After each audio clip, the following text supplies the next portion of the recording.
Hello, this is PlatinumArms with a review of the Kahr CW40. It's a 40 cal. It does come with one 6-round magazine, so it's a 6+1 40 cal slim single stack pistol. And I do actually carry an extra mag. Usually I carry an extra mag for extra firepower. 6 rounds is enough to do it. Just in case a crazy situation happens when I need more, I carry an extra mag. And also in case there's some kind of malfunction in the mag, I can drop it and put another one in. These are stainless steel and they're treated too. So they're really hard to rust and whatnot and corrode. And they do come with wolf springs. If you don't know, wolf springs are the best mag springs you can get. That's actually what's inside the magazine. So they're really good quality mags, good quality gun. I will safety check this gun real quick. And if you look, there's nothing in the chamber. I put my finger in there, feels nothing in there. Mags are empty. This is an amazing summer carry pistol. I'm just going to let you know that. Amazing. Reason it's such a good pistol for summer carry anyways is it's real thin, it's real lightweight, and it's really small, believe it or not. We're actually going to jump into size. Usually I jump right in constructions and features and whatnot, but one of the main important things about this gun, I think, is its actual size, how small it is. Now, this gun, when you look at it, it does not seem this small. It looks kind of big. It's mostly because it's stainless steel and because it's thin. This is 0.94 of an inch thick. In case you know that, it is a real thin pistol, and it's very small and very lightweight. This weighs 16.8 ounces. And if we compare, normally let's say you carry a double stack magazine, that's what I carry during winter, like an M&P. An M&P compact is actually 6.7 inches long. This is 6.36, so it's over a quarter of an inch longer than M&P, but if you actually have them literally side by side, and even if you're holding them and whatnot, the M&P looks a lot smaller, but really it's not. And this pistol right here, you can get a full grip on it. With M&P, most people carry with the pinky extension. I do have small hands, but people have shot my pistol that have medium hands and large hands, and they don't have a problem getting that full grip on there. Especially medium. Large, you can still squeeze it on there. Mediums don't have a problem. People who do carry the M&P compact, they usually carry with the pinky extension to get the full grip. Well, some people do anyways. If you measure them up, this is supposedly 4.63. I got about a 4.75. The M&P is 5 inches with the pinky extension on the longest part, okay, for the compact. So this gun's actually a quarter of an inch shorter this way, over a quarter of an inch shorter length. So height's shorter, length shorter. But if you lay them next to each other, it just, the M&P looks so much bigger. A Glock 27 is like 6.57, I believe, long. So this is actually shorter too. And then if you had the pinky extension on it too, I think they'll be about the same. So overall, this gun is really small. A lot of people, I don't think, realize how small this is. Weight, like I said, it weighs 16.8 ounces. This gun is light, and the M&P weighs 22 ounces. That's a difference of 5.2 ounces, and that's empty. I think these mags weigh about 1.9 ounces. The M&P mags, the double stacks, is going to be a little bit more metal, so it should weigh a little bit more. And also, I usually carry 6 rounds in here, 1 in the chamber. The M&P, I would carry 8 on the mag, 1 in the chamber. So what's going to happen is your mag's going to weigh a little bit more. You're going to have 3 extra rounds of 40. I think the difference then is going to end up being about 6 to 7 ounces more. So this is a lot lighter, a lot thinner. If you haven't held the thin gun, they're very comfortable to carry, very comfortable. That's the main thing I like about them. But it also feels great in your hand, the thinness of it. Now, this is also, if you're thinking about getting a slim pistol, this is the best, especially for size. This gets a 3.6 inch barrel, and it's only 6.36 inches long. That's very small, and like a Taurus 740 has a 3.2 inch barrel and 6.24. So this one's really small gun, believe it or not, and the quality is amazing. We're going to jump into quality really quick on this gun. Construction of this gun, very tight. All Kahrs are tight pistols. Cock this back. This isn't too bad. You know, you can still lock the slide, no problem, but it is very tight. The reason they're so tight is they have really low tolerances, so this gun is very accurate, okay? The slide right here and the barrel are both stainless bar steel. What that means is they're one solid chunk of steel. Now, most pistols are pieced together in a sense. They're 2 pieces of metal put together. This is one solid chunk of steel. That's really nice. It makes it really tough. Most companies don't do that. I'm not sure who else actually does that, to be honest with you. Most gun manufacturers do not do that. It's really neat. The barrel's 3.6 inch. It does have standard rifling on the CW series. The P40 is a lot better It's a lot more expensive, but you get a better barrel. This right here is a little bit tougher. Get one extra mag, and it's rolled markings, so they look a little bit nicer, okay? But it's just the looks. The functionality is almost exactly the same. The only thing is, like I said, this is not a polygonal rifle barrel, so it'd be a little bit more accurate, maybe a little bit more velocity get on your rounds, not much, but maybe just a tad with the polygonal. And then this is just metal injected mold, so it's not as tough to slide release, but you could probably switch out the barrels, and you could probably switch out this slide release if you wanted to with the other ones, with the machined one and with the polygonal rifle barrel. I would imagine, I'm not 100% sure, but I imagine you can take the P barrel and drop it in here, and also the slide release. Now, grips on this gun, it does got very aggressive grips, and it does have a very low bore axis, okay? Those are key for shooting, I think. Now, the low bore axis is going to give you less felt recoil. It's going to cause a pistol too to shoot back and up a little bit. It shoots up still a little bit, but you don't have as much muzzle flip. The higher your bore axis on a gun, the more muzzle flip you get. This has a very low bore axis, which means the barrel sits closer to your hand. So that means your recoil goes back more instead of up more. So it still goes up, but it goes back more. It is very light, so that helps out a lot. Aggressive grips. A lot of people, I don't think, like the grips on the gun. I love them. The reason I love it is because this is a 40 cal. This does have some punch, especially because it's so light. Now, I like the feel of the punch myself, but let's say I'm shooting this gun. With this grip being so aggressive, it just sticks, okay? It just sticks, does not move. I do not have to reset my grip after every shot. It is nice. I don't have to reset it after every couple shots. I can just grab this gun tight, you have that grip, and it just sticks. Now, a slippery gun or whatnot, I think I'd rather be very aggressive than be slippery and have to reset my grip. I love that it's aggressive. Some people complain. I love it. Okay. Another thing real quick is it does have polygonal, or it does have, it has bar dot sights. And they're actually polymer too. I wish they're steel, but they're not. But if you look here, you just line the bar on top of the dot. I don't know if you can see that. That's how you fire this gun. I'm used to the 3 dot. I was a little disappointed at first, but when you actually shoot this gun, the follow-up shots with the bar dot are amazing. It's very, very, very easy to acquire your sights after every shot when you're rapid firing with the bar dot. So bar dot is amazing. I fell in love with the bar dot now. I love it. I am going to get night sights on this. So when I get night sights, unfortunately, I'll have to go to 3 dot.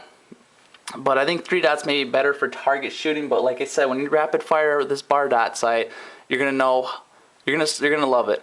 Because basically, I would shoot it, and I was like, I was okay with it. But once I actually rapid fired with it, it was amazing. This gun was very accurate, and it just was so quick to acquire your sights. So I love the bar dot. I wish they made night sights like the bar dot. It'd probably be cheaper to have a tritium tube here, tritium over here. Probably be cheaper, but they don't, unfortunately, right now as I'm making this video. Maybe later on they will. Now, it is striker fired. There is no external safeties on this gun. Some people might not like that. I'm going to go over real quick how the Glock safety works. Just real quick, just like a Glock for safety wise. If you take this gun, you cock it back, your striker's under half tension. Now, there's also a firing pin block too. And this has a cocking cam, so I believe the firing pin block does not actually move out of the way until the trigger's almost like completely back. Okay? On the Glock, I think it's like almost all the way back or halfway back or whatnot, and then it releases the firing pin block. But this is what happens. This gun, when you cock it back, like I said, it's under half tension, okay? And there's also a firing pin block. So if you threw this against a wall, threw it out of a building, got ran over by a car, if somehow that striker actually got released, the tension, it would just hit your firing pin block. Now, what if there wasn't a firing pin block or somehow it deactivated? It should be kind of impossible for that firing pin block to deactivate, but let's say somehow it did by some miracle. What would happen is your firing pin or your striker would not hit your primer hard enough to ignite your bullet because it's only under half tension. Now, as you pull this trigger back, it gets under full tension as you're pulling it back, and then right at the end, it releases your firing pin block and hits the primer at full tension, causing it to ignite the primer. So it's very safe. Also, the Kahr trigger on this gun is a long trigger. Some people don't like it. I believe it's more of a safety feature. It's pretty long if you can see it. It's just a long trigger. But the reason it's long, I think, is more of a safety feature. I think that's one of the reasons they do it. just because if you're carrying in your pocket and whatnot, it's got some pull. It doesn't just barely tap it and it fires, okay? So that's probably why the trigger pulls a little bit heavy. It does not have a loaded chamber indicator, but really it kind of does, because I don't know if you can see in here, but when there's a round in there, you can actually see the casing right there in that crack. So you can see it. It's not super tough. I mean, it's a little tough to see, but it's not super tough. I can just peek in there and tell you if it's loaded or not. So technically it doesn't, but in reality it kind of does. Now the trigger pull is 6 to 7 pounds on this gun. It's not bad. I'm thinking 7 pounds is brand new, and as you break it in, it maybe drops down to 6. That's like with all guns. The more you shoot it, the trigger gets actually a little bit lighter. Now the only thing bad about this trigger is if you pull it back, after it breaks, the reset is actually really long on this gun. And as you look, hasn't reset. It still hasn't reset. I'm just checking. Okay, reset right there. It resets at about 90%, maybe 80%. The trigger reset is way too long. It should be maybe half. You should only have to let it go halfway to reset. That is too much. I think personally, one thing that's sweet about Kahr's, really nice, is their extractors. Their extractors are self-cleaning and they only pivot one way. Because they only pivot one way, it's supposed to be impossible to get a failure to extract, okay? It's supposed to be impossible. I've never had one with either one of my Kahrs, but it's supposed to be impossible. That's really neat. Another thing about the Kahr, well, most pistols, their extractors pivot more than one way. I think that's the main reason. It only pivots one way, so you can't have that failure to extract. Another thing is, well, it does have a steel trigger. That's real nice too. I don't know if I said that. I just like being not so much polymer. I like having a steel. It also says steel mag release. What does steel mag release do? Is if you have a polymer mag release, eventually you have a steel mag and you have polymer rubbing against steel, and what will happen is it'll cut it all up and chew it all up and it'll stop working. I'm not 100% sure, well, I'm not sure at all really what happens when it stops working, if the mags will just drop or what'll happen, but the steel mag release is not supposed to ever wear out. It's supposed to last forever, so that's really neat. Mags do drop free too out of this gun, and the reason I say that is because the CM and PM 9s and 40s, they do not. You have to pull them out, but it does drop free, which is great, without having to alter it or anything. Another thing about this gun is it is beveled in the front for reholstering, which is nice.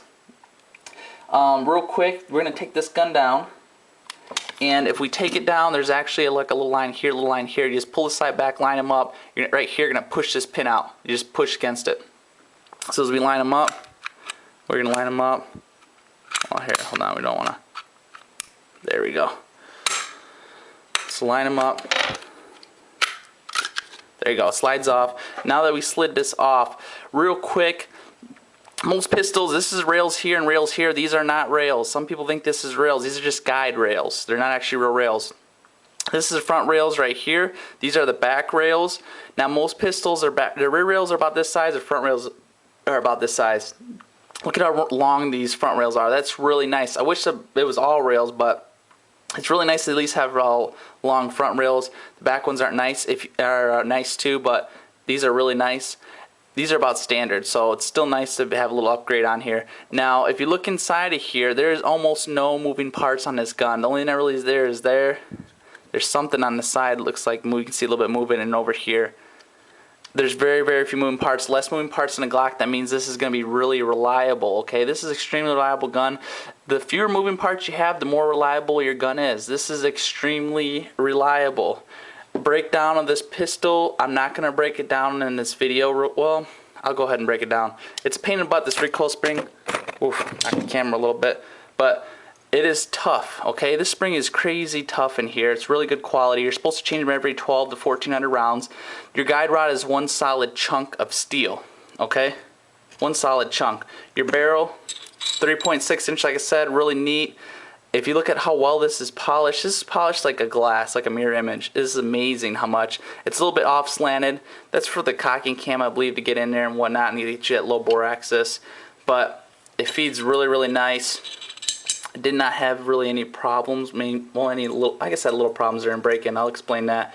But to get this put in, it is kind of a pain in the butt. When you get this in, you have to kind of wiggle this around to get this through the hole. You don't want it caught on the lip. Okay, so I'm going to try to get this in. It is really, really, really stiff. There we go. But I guess it's broken. The more you shoot it, the lighter it gets. But first time is a pain in the butt, especially because this would get caught on the lip. So I had to you have to wiggle it around. Put it back together. Same thing, you're just going to slide this on. You're going to take this, what I do is I kind of put it in a little bit right now, so it is in. And then as I pull it back, it'll drop a little more. And then I just have it sitting right here. Oh, one thing real quick, this spring right here, if you can see that, be careful with it. Somehow people bend it. I've never had any problem with either one of my cars, but somehow people bend it. I'm not sure how they do it. They say you're supposed to have it about the 4 o'clock position. So I'm going to pull this back, and I'm just going to have it right here, and then you just open it up, just line them up, drop it in. Okay, function test. It's good. Okay. So, very reliable pistol. That's the main thing about it. Real quick, when you first get this pistol, it is going to be real dirty. First thing you want to do is clean all the oil out of it. Okay, there's a bunch of oil they put in there. It's like they dip it and soak it in oil or something. Now, after that, you're going to want to rack your slide back around 200 times. Okay, the reason you want to rack it back 200 times is to pre-break it in. Cars, like I said, are very tight. That's because their tolerances are so small. They're extremely tight, and that means they're going to be extremely accurate.